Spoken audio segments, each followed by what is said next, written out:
I mean, I don't think for a second any of us thought that they would lose this game. Coming in, they just got too many WNBA players on the team.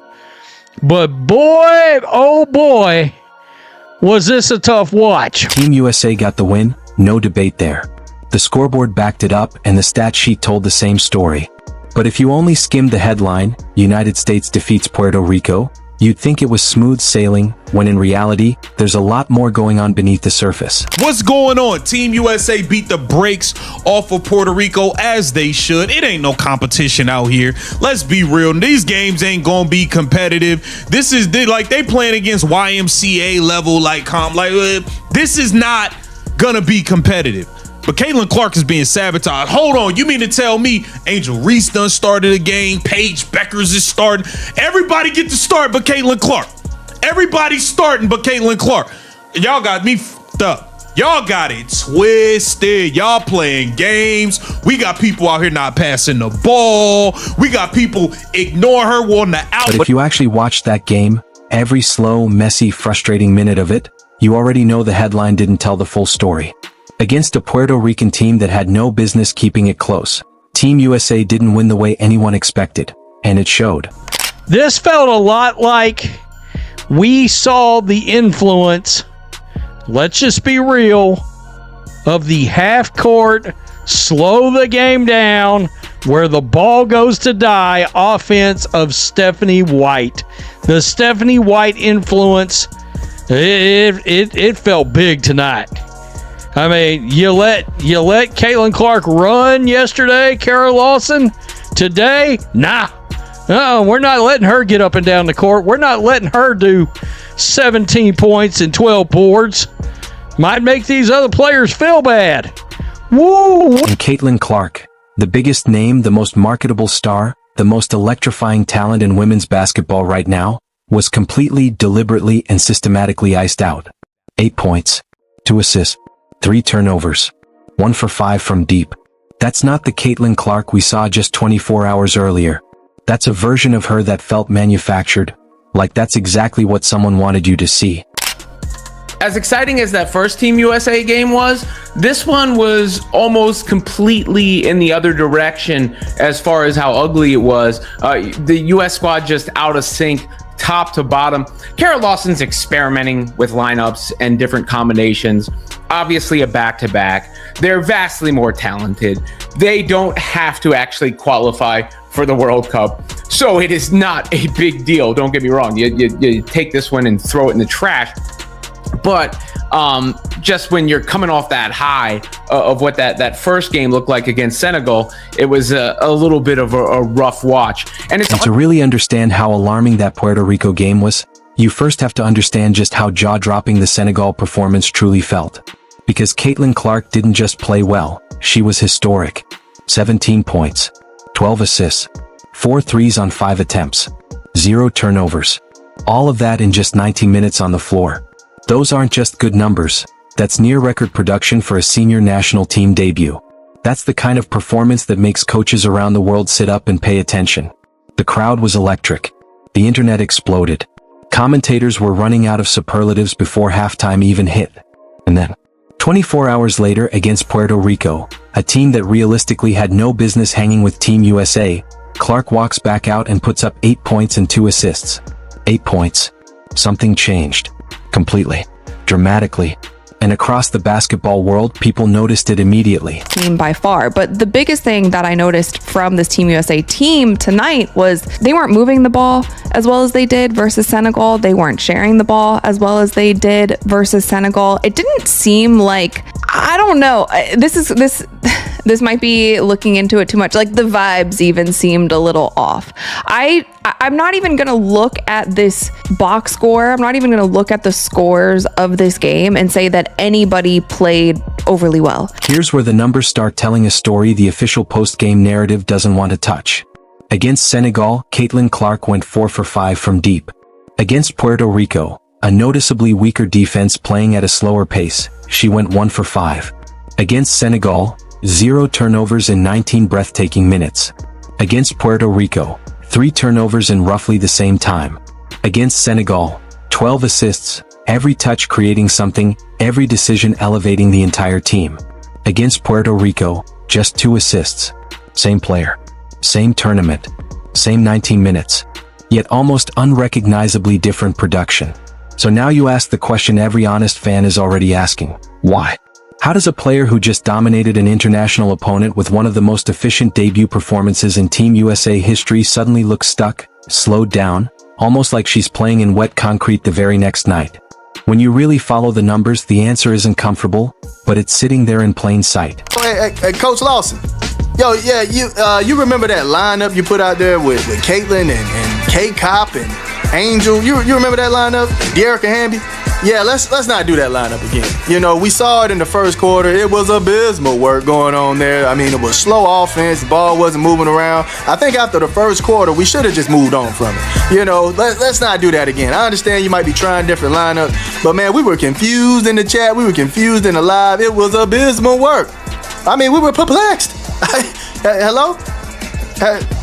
Oh, well. Here's what actually unfolded against Puerto Rico, and it's the part that should make every Caitlin Clark supporter lean in a little closer. The game slowed down. Not just naturally, but deliberately, almost painfully slow. The up-tempo rhythm that made Clark look like a basketball genius against Senegal, the quick reads, the fast breaks, the spacing that opened passing lanes, completely disappeared. And this is what people watching in real time started pointing out. Clark would make her move. She'd read the defense perfectly, find the right teammate, deliver the right pass, and then nothing. Missed shots. Empty possessions. Momentum dying on the spot. Again and again.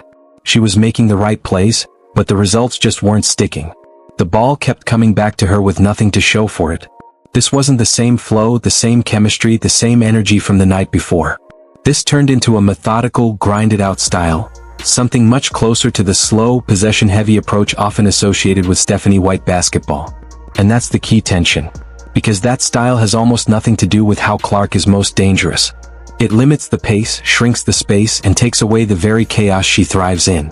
And somehow, that's exactly the environment she was placed into. On a national team stage in front of a global audience with the entire basketball world watching. Here, Kara Lawson, preparing for today's game.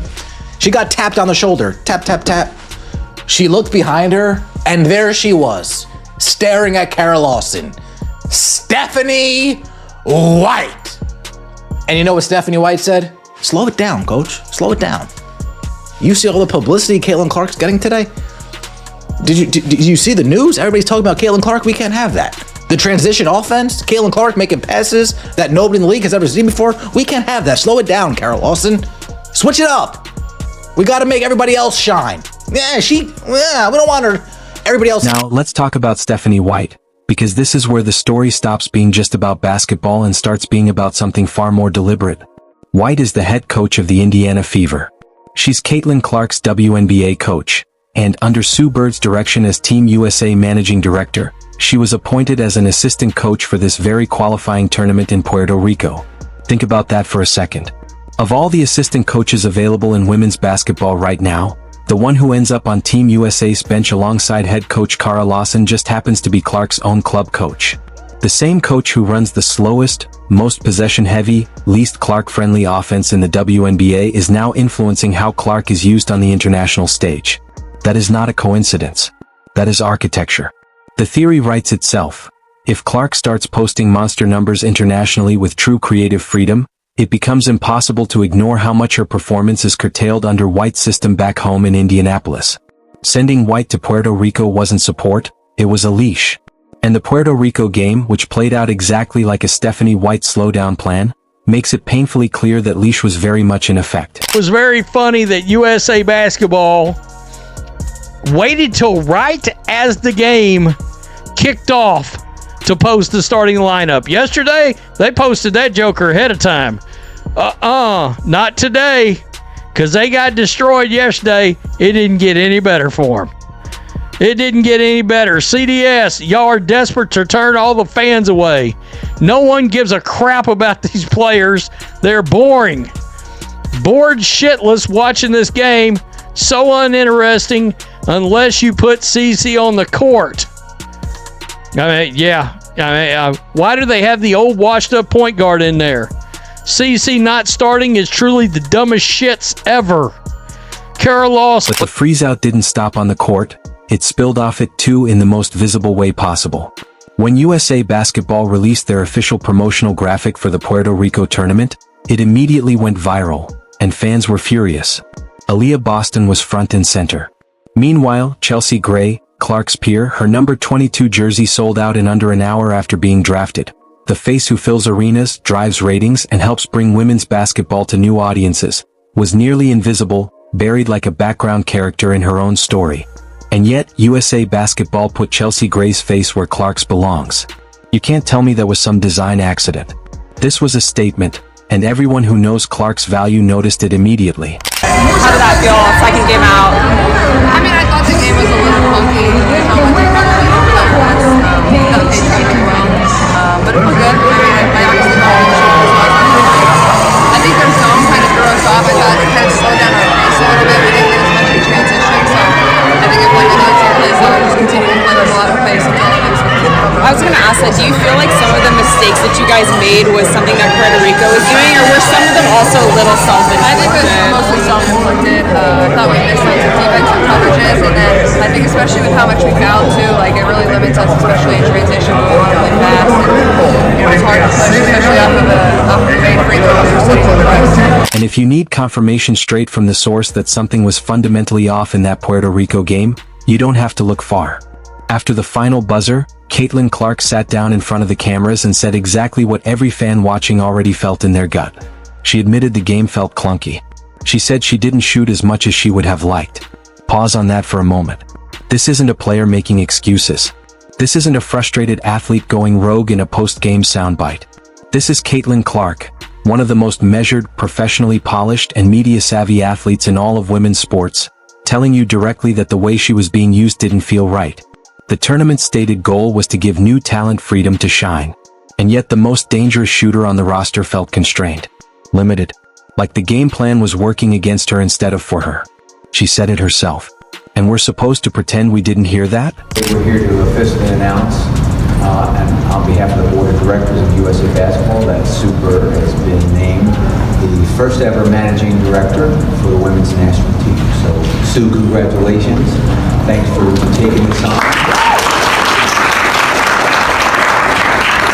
I can ask, Sue's pedigree and standing within the sports community, not just in women's basketball, is second to none, and we're just really fortunate to be able to announce this. I know. Here's the bigger picture, and why nothing that happened in Puerto Rico can be seen in isolation.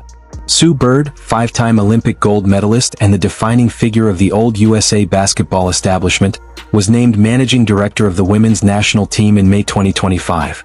That means Bird personally oversees the selection of coaches and players for both the 2026 FIBA World Cup and the 2028 Los Angeles Olympics.